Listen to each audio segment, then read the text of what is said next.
கடாயில் ஒரு table spoon எண்ணெய் விட்டுக்கோங்க. சீரகம் போட்டு பொரிய விடுங்க. இதில் ஒரு பெரிய வெங்காயம் கட் பண்ணி சேர்த்து நல்லா வதக்கிக்கோங்க. ஆனியன் ஓரளவுக்கு வதங்கினா இதில் 2 தக்காளி கட் பண்ணி நல்லா சேர்த்து நல்லா மசிய வதக்கிக்கோங்க. 1/4 கப் தேங்காய் சேர்த்து 2 நிமிஷம் வதக்கி எடுத்துக்கோங்க. நல்லா ஆறுன அப்புறம் மிக்ஸி ஜாரில் போட்டு நல்லா மைய அரைச்சி விழுத எடுத்துக்கோங்க.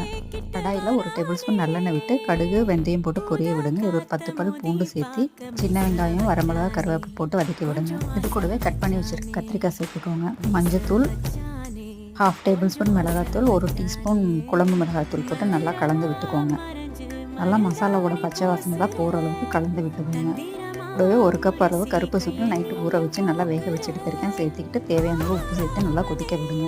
உங்களுக்கு அரைச்சி வச்சுருக்க மசாலாவும் சேர்த்து நல்லா கலந்து விடுங்க. தேவையான அளவு தண்ணி விட்டு நல்லா கொதிக்கட்டும். கூடவே ஒரு லெமன் சைஸ் புளியை கரைச்சி சேர்த்துக்கோங்க. நல்லா ஒரு 5 நிமிஷம் கொதிச்சதுக்கப்புறம் கொத்தமல்லி சேர்த்து இறக்குனா நல்லா சுண்டல் கத்திரிக்காய் குழம்பு ரெடி.